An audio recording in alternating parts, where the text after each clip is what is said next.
It's Monday, the 14th of September, 2020. Welcome to Joy News at 6 with me, Bernice Abubedu-Lansa is live on Joy 99.7 FM in Accra and also on Hits 103.9 FM in Kumasi, on Love 99.5 FM around the world at My Joy Online and several affiliates across the country.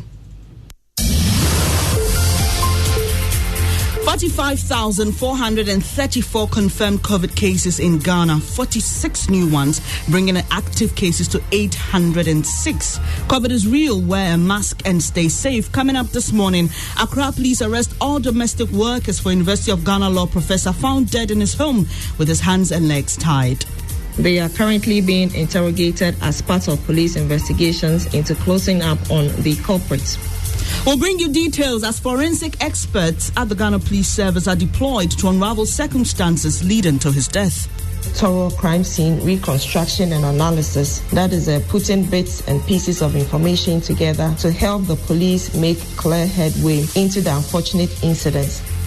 And residents of Mansumim say bad roads in the area have exposed them to series of highway robberies. A recent one involving some gunmen attacking a bullion van, killing a cashier and seriously injuring two others, including police escort. And business government to exceed revised targets for tax collection this year. We'll hear from the Acting Commissioner General of the GRA.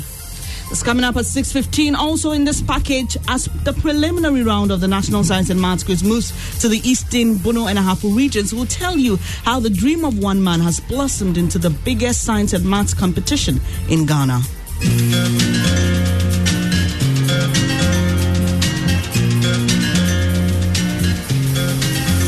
I saw these birds jumping on live wire, these overhead wires, and I kept wondering, why can they do that? And the basic education certificate examination starts today across the country with a call on candidates not to engage in exam malpractices. Details coming up shortly. It's a pleasure to have you here. The details now. 4 people, including a house help and 2 cleaners, have been arrested in connection with the murder of the University of Ghana law professor Yao Bene. The lecturer was found dead, lying in a pool of blood in his Adringano home with his hands and legs tied. Joy News' Latif Idris visited his residence and reports. Family members are trooping in. They are all in a grieving mode right now. People who live in this neighborhood are all trooping in. It is a very somber mood here at the residence of the late professor who was murdered in cold blood. Well, the police has released details of the people arrested in connection with the crime. DSP Efiatenge is Accra Region Police PRO. The police have picked up 4 persons who have come under suspicion in the murder of the law professor in his home as Adringano. They are currently being interrogated as part of police investigations into closing up on the culprits. All these 4 persons are domestic workers to the deceased. The police would communicate development that will not compromise investigations to the public in due course. DSP Efiatenge also says some experts have been deployed to the scene to investigate the matter. Currently, a team of investigators, including the crime scene management team from the CID, have begun investigations and are undertaking thorough crime scene reconstruction and analysis. That is putting bits and pieces of information together to help the police make clear headway into the unfortunate incidents. DSP Efiatenge is Public Relations Officer of the Accra Region Police. Let's stay a while on crime. Residents of Mansumim say bad roads in the area have exposed them to series of highway robberies. The recent being 7 gunmen attacking a bullion van, killing a cashier and seriously injuring 2 others, including a police escort. Commuters on the poor Mansour Road network say this is a second in a series of highway robberies this year. 1 person was shot dead and 2 others sustained severe injuries. Erastus Asaridongo visited the scene of the robbery and reports. Just 3 months ago, 1 robbery incident occurred here. Before this one, the road is bad. You cannot even use a second gear on that portion where the robbery occurred. By the time you finish using the first gear to meander your way through the bad road, they would have surrounded your vehicle. This is the road leading to where the incident occurred. We are always scared using this road. We cannot take our time on this road at all. If you delay, they rob you of your valuables or kill you if you have nothing on you. Erastus Asari Dongho with that report. Now, she quit her regular job with a cocoa marketing company to establish a school, but 3 years on, Nazia Fatu Ibrahim has had to shut down her school because of COVID-19. On Joy News Agenda today, focusing on the impact of the pandemic, correspondent Mohammed Nuruddin visited her and filed this report. My name is Nazia Fatu Ibrahim. I'm 35 years old. I'm the proprietor of Nazis Early Childhood Education Center, and I have about 120 kids in the school. It is just another day in the home of Nazifa to Ibrahim.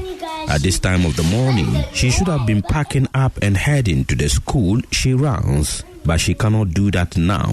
Her school and livelihood is shut. I think of my teachers, looking at how things are going. By the time school reopens, we will lose most of our teachers. Nazifa too says she had wished she was still employed by someone else due to the financial burden that came with COVID-19 outbreak. So I had a diploma, so if I was in the public sector, at least I'll be getting something from the government, my salary at the end of every month. Mohammed Nuruddin with that report. And the 2020 BEC kicks off this morning across the country, and the Ghana National Education Campaign Coalition has a statement out urging parents and teachers to ensure candidates are strictly observing the COVID-19 protocols and also avoiding examination malpractices. Information we are picking up is that some pupils in Tripoli and Saboba are struggling to reach their examination centers ahead of BEC due to some flooding situation. That will bring you more on that in subsequent bulletins. Let's stay on education. He had gone to play tennis at the University of Ghana campus with his lecturer friends. His curiosity as to why birds could stand on a live electric wire without getting electrocuted, whilst humans cannot, has now given birth to the biggest education competition in Ghana, the National Science and Maths Quiz. That's the story of the chairman of Primetime Limited, organizers of the NSMQ, Mr. Kweku Mensah Bonsu. As the preliminary round of contests moved to the Eastern Bono and a half regions, Maxwell Agbagba puts the spotlight on how the competition started. The